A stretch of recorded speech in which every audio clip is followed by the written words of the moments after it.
हमारे लिए तो ये बहुत बड़ी बात थी कि हम कॉमिक से इसको लाइव एक्शन में ला पा रहे हैं। ये भी सपना ही था पूरा। कि सर ने मुझे इंस्टाग्राम पे कहीं देखा था, किसी ने मतलब मेरी फोटो एरन को भेजी थी, तो इन्होंने मुझे डीएम किया था। ऑफ कोर्स किसको सुपर हीरो बनने, बचपन से हर कोई बनना चाहता है सुपर हीरो। मुझे तो बनने का मौका मिल रहा है इतने बड़े पर्दे पे, तो क्यों नहीं। इंडियन कंटेंट जो है वो आप अपने टीवी पे, आप अपने बड़े पर्दे पे देखें। 90s के किड को भी कनेक्ट करेंगे। वो तो फैंस हैं जो कि 40 सालों से लगभग। नागराज मैंने ही क्रिएट किया था, डोगा भी मैंने क्रिएट किया था। बचपन से ही आपने ढेर सारी कॉमिक्स पढ़ी होगी, लेकिन क्या हो अगर आपके फेवरेट कॉमिक कैरेक्टर पर्दे पर उतर जाए? मजा आ जाएगा ना। जी हाँ, द अलायंस के जरिए ऐसा ही कुछ होने वाला है। नमस्कार, आप देख रहे हैं इंडियन न्यूज़ और न्यूज़ एक्स। मेरा नाम है आरती अग्रावत और आज हमारे बीच मौजूद है द अलायंस के star cast, the character in lead Shubham Matta, Vicky Kaul as Doga and Raj comics के संजय गुप्ता। स्वागत है आप सभी का।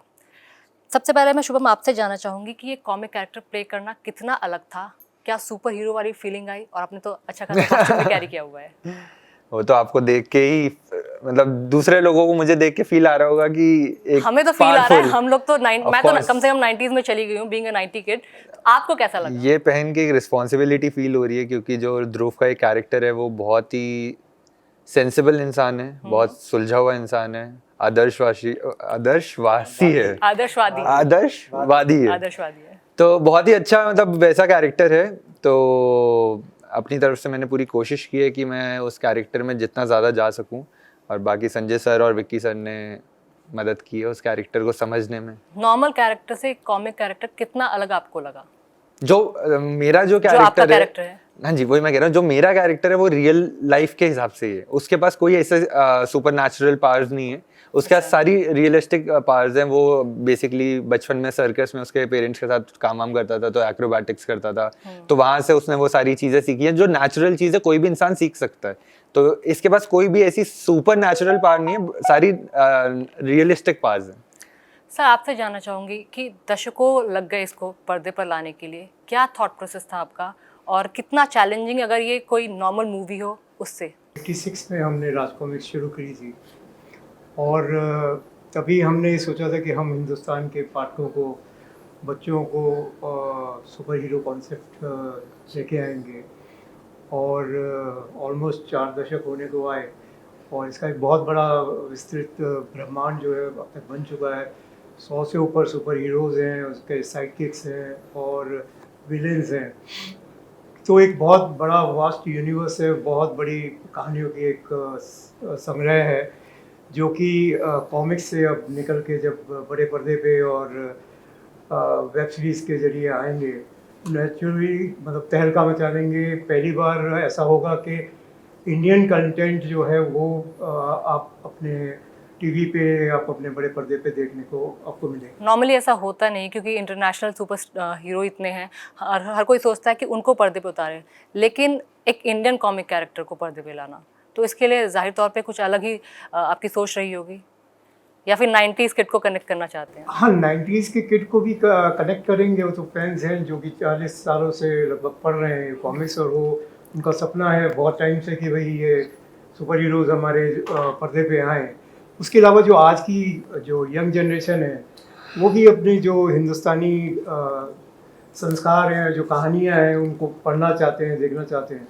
तो अब अगर ये टीवी पे या इस पे आएंगे तो ज़रूर सारे के सारे इससे कनेक्ट करेंगे। और हमने जो कहानियाँ लिख रहे हैं इसके लिए, मूवी के लिए, वो भी सब यंग हमारी टीम है और वो उसको आज के समय के हिसाब से कहानियों को लिखा जा रहा है। आपसे जानना चाहूँगी कि इस कहानी का प्लॉट 90s पर ही है या फिर अब आज की जो यूथ है वो भी कनेक्ट कर सकती है? नहीं, 90s पे नहीं है। कैरेक्टर्स एसेंशियली तो 90s के ही हैं हमारे, बट हमने उसे एक मॉडर्न स्क्रीन प्ले, उसको काफ़ी पॉप कल्चर रेफरेंसेस रखने की कोशिश की है, जो कैजुअल व्यूअर भी होगा, जो कैजुअल ऑडियंस भी है आपकी, तो वो भी कनेक्ट कर पाएगी। कि कभी कभी होता है कि स्क्रीन प्ले में आप टाइम नहीं देते कि किस टाइम की है, बट आप बातों से पता चल जाएगा कि वो मॉडर्न टाइम में सेट है। हाँ, तो वैसे रेफरेंसेस उस फिल्म में हैं, आप देखेंगे। तो आपका कैरेक्टर डोगा, आपने टी शर्ट भी पहनी है, जी जी, तो काफ़ी अच्छा ही कैरेक्टर लग रहा है, और मुझे तो बैटमैन याद आ रहा है, तो क्या कुछ ऐसा ही है?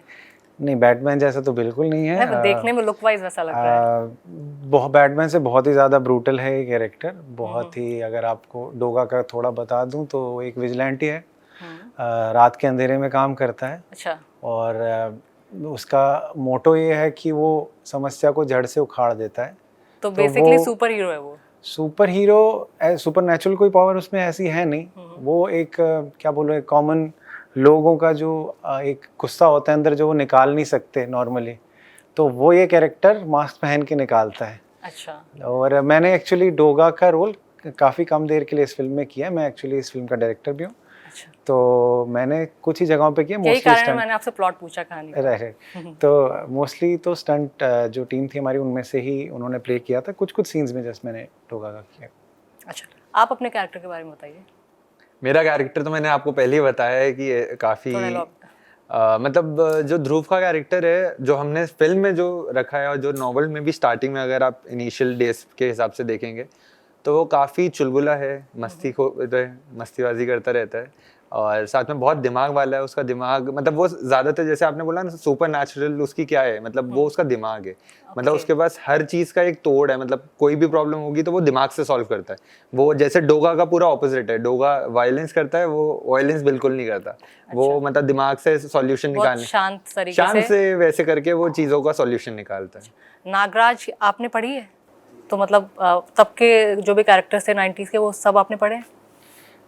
सब तो नहीं, पर मेन मोस्टली पढ़े हैं मैंने, क्योंकि जैसे? और ज़्यादा मल्टी स्टारर जो आती थी वो मुझे पसंद होती, जैसे परमाणु साथ में आ गए, शक्ति, नागराज, इनके कॉमिक्स मैंने पढ़ी हैं। नागराज काफी फेमस कैरेक्टर हुआ नागराज तो करता था। फ्लैगशिप कैरेक्टर था राज कॉमिक्स का जी। इसके अलावा कोई फेमस डायलॉग इस कैरेक्टर का आप बताना चाहेंगे?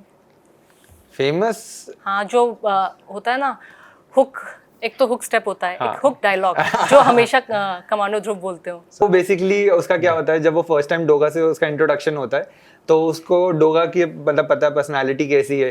तो जब वो कहीं झाड़ियों में होता है पीछे और डोगा उसकी तरफ नाइफ फेंकता है तो वो अच्छा। पकड़ता है और फिर मतलब वो उसको ये बोलता है हाँ भाई, मतलब पहले लात फिर बात, मतलब पहले मारेगा उसके बाद पूछेगा हाँ भाई कौन हो। तो डोगा और ध्रुव दोनों एक साथ मिलकर गुंडों का सफाई करते हैं, ऐसा कुछ है?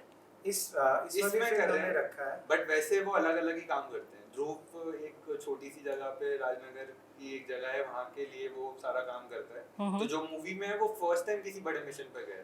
अच्छा। जो इस मूवी में हमने दिखाया है, इसके आगे फिर उसकी ग्रोथ होती रहेगी और बड़े बड़े मिशन वो करेगा। जैसे क्या मिशन है आगे के? ये तो अभी फाइनल हो जाएगा। अच्छा, तो सर आपसे जानना चाहूँगी कि एक तो राज कॉमिक्स बहुत फेमस है, जो कॉमिक्स पे दिलचस्पी रखते हैं वो इसके बारे में ज़ाहिर तौर पे जानते हैं, और ये शायद शॉर्ट फिल्म है, तो आगे कुछ ऐसे एम्स होंगे आपके कि इसको बड़े पर्दे पर 3 घंटे की फिल्म के रूप में लाया जाए? बिल्कुल है, हमारे पास प्लानिंग्स हैं। अभी ये 5 पार्ट का हमने शुरू करा है शॉर्ट फिल्म। इसका पहला चैप्टर जो है ये हमने यूट्यूब पे 2 दिन पहले रिलीज़ किया है। 4 पार्ट इसके जो आगे हैं उसकी हमने स्क्रिप्ट पे काम कर दिया है शुरू। सेकंड पार्ट की स्क्रिप्ट हमारी ऑलमोस्ट रेडी है और ये 5 पार्ट हम लेके आएंगे। और उसके बाद बड़े पर्दे पे तो आप ये देखिए कि 3000 कॉमिक्स हम अब तक पब्लिश कर चुके हैं जी। और उसमें बहुत सारी कहानियाँ हैं जो कि अभी हमें कहनी है, तो काफ़ी बड़ा होने जा रहा है। एग्जाम्पल हो सकते कुछ कहानी के? क्या कहानी आप पर्दे पर उतारना चाहते हैं? हाँ, इसकी आप कोराम है, ड्रैकुला सीरीज़ है, नागायन सीरीज़ है, ऐसे प्रलय, विनाश, जलजला, तानाशाह, बहुत सारी कहानी है जो कि लोग बाग जो फैंस हैं वो इसको देखना चाहते हैं। एक टाइम था जब इसकी फर्स्ट प्रिंट इनकी 2 लाख 2.5 लाख कॉपिक्स छपती थी और उसमें एक एक कॉमिक्स को परिवार पूरा पढ़ता था, फिर वो रेंट में पढ़ी जाती थी। एक एक कॉमिक को 100 बच्चे पढ़ा करते थे। तो आप सोच सकते हैं कि ये मिलियंस के अंदर इसकी व्यूअरशिप है। हाँ, बिल्कुल पढ़ा करते थे मेरे भाइयों को। तो मुझे तो ज़्यादा दिलचस्पी नहीं थी, बट मेरे भाइयों को काफ़ी इंटरेस्ट था। वो मेरे जो बड़े भाई हैं वो तो हर कॉमिक्स, नागराज उनका फेवरेट कैरेक्टर हुआ करता था। और ऐसे चाचा चौधरी मुझे नहीं मालूम कि राज कॉमिक्स का है कि नहीं, वो डायमंड कॉमिक्स से हाँ। प्राण साहब का था। हाँ, लेकिन वो कैरेक्टर एक मिसाल उसने पेश की थी। नागराज मैंने ही क्रिएट किया था, डोगा भी मैंने क्रिएट किया था, सुपर कमांडो ध्रुव अनुपम सिन्हा जी ने क्रिएट किया था। तो हमारे हिंदुस्तान में ये सुपर हीरो की बहुत बड़ी एक लेगेसी है। हाँ, लेगेसी है। और मैं चाहता हूँ कि अब सभी लोग इसे देखें और सपोर्ट करें, जिससे कि हमारे हिंदुस्तानी सुपर हीरोज अपने अपने आदर्शों के साथ उनके सामने अपना हीरोइज्म लेके आ इनफैक्ट आज के बच्चों को भी पता चले कि 90s में क्या हुआ करता था, 80s में क्या हुआ करता था। आपसे मेरे को जानना है कि डोगा आपने बोला कि बहुत छोटा उसका रोल है, बट बावजूद उसके वो एक मेन कैरेक्टर को ही कॉम्प्लीमेंट कर रहा है। नहीं, छोटा रोल नहीं कहा था मैंने, कहा मैंने हम काफी कम कम भूमिका रोल, हाँ, निभाई कम। उसकी, मोस्टली स्टंट, क्योंकि उसके काफी एक्शन नहीं, सीन्स इन्होंने वो रोल कम किया है। रोल मतलब क्योंकि डोगा का जैसे आप देख रहे हैं मास्क के अंदर है, तो कोई फेस नहीं है डोगा का। हाँ, डोगा अभी। का कोई फेस नहीं है इसलिए। तो फिर वो काफी 4-5 लोगों ने प्ले किया, क्योंकि जो उसका कॉस्ट्यूम था काफी हेवी था और काफी चीजें थी जो हमारे लिए काफी चैलेंजिंग था, और सर डायरेक्टर भी थे साथ में, और स्टंट्स भी करना था, तो वो स्टंटमैन ने भी किया था, इन्होंने भी किया। तो 4-5 लोगों ने, अलग अलग लोगों ने डोगा का कैरेक्टर प्ले किया था। डोगा और मैं भूमिका पूरी मूवी में हम लोग बराबर, साथ में ही हैं। दोनों का बराबर रोल है, दोनों सेम है। तो ये कॉस्ट्यूम को मतलब एक तो पहनने में भी काफी टाइम लगता होगा। नहीं इजी है, मतलब बनवाया ऐसा गया है कि डोगा के easy to costume- wear। Doga का costume डोगा हमें का पूरा costume नहीं बहुत देख- मुश्किल है पहनना, मतलब उसमें डोगा काफी का चीजें कॉस्ट्यूम, और जिन लोगों ने अब फिल्म देख ली है तो उसमें मुझे लगता है फैब्रिक भी कुछ अलग यूज हुआ है। जी हाँ, बताना इसके चाहेंगे इसके ऊपर बारे में? आर्मर है, इसके अंदर बॉडी सूट है एक, और उसके ऊपर कपड़े का कुछ है, उसके ऊपर फिर आपका मास्क आ गया, आपका आर्मर आ काफी गया, heavy costume है बेल्ट है, ये गॉन्टलेट्स हैं, इसकी बंदूकें भी काफ़ी, वो ला नहीं सकते हम साथ में बट ये तो जैसे मैंने बताया काफ़ी वायलेंट कैरेक्टर है, तो इसे गन्स और चाकू सब कुछ भरा पड़ा रहता है, बारूद। तो नॉर्मली आप पहनते तो आपको कितना टाइम लग जाता था इसको? तो शूट पे ऐसा हो जाता था कि हमने 2 बंदे डेडिकेटेड रखे थे जो कपड़े पहनाएंगे तो कपड़े ऐसा पहनाने होता के लिए था बंदे। कि 20-25 मिनट, आधा घंटा तो 20-25 मिनट या आधा घंटा आपको तैयार होने में तैयार, लगता था। सिर्फ कपड़े पहनने कपड़े हैं, पहनने में। उसके बाद अलग। नॉर्मली लोग खुश होते हैं, खासतौर पर एक्टर्स, कि एक अच्छा सा रोल मिला है, हम दिखने वाले हैं, हमारी फेस वैल्यू दिखेगी, बट इस मास्क के पीछे छिपना बहुत लोग प्रेफर नहीं कर पाते होंगे। आपको कैसा लगता है? आई थिंक हमने उस नज़रिए से देखा ही नहीं कभी इसको। हमारे लिए, मैं खुद फ़ैन रहा हूँ राज कॉमिक्स का, तो हमारे लिए तो ये बहुत बड़ी बात थी कि हम कॉमिक्स से इसको लाइव एक्शन में ला पा रहे हैं। ये भी सपना ही था बहुत। इनफैक्ट आप काफ़ी कमेंट्स में पढ़ेंगे यूट्यूब पे जिन्होंने लिखा है, तो सबके लिए ये एक सपना ही था कि जो उन्होंने बचपन में जो इमेजिन करते होंगे वो पेपर पढ़ते हुए उस पर कॉमिक्स में, तो उन्होंने अब लाइव एक्शन में उसे देखा। तो हमारे लिए भी एक सपने की तरह ही था, तो हमने कभी इसको वैसे नहीं देखा कि शक्ल किसी की दिखाई देगी या नहीं। तो हमारे लिए तो कैरेक्टर ही मतलब हीरो था। और विकी कहते ही है कि ये डोगा एक सोच है, डोगा एक डोगा एक सोच है, सोच। राइट। और जब ये मास्क इनके चेहरे पे आ जाता है तो ये खुद एक सोच बन जाते हैं, राइट। आपने इस कैरेक्टर के लिए ऑडिशन दिया था, जी, तो पहले ऑडिशन में सिलेक्शन हो गया था?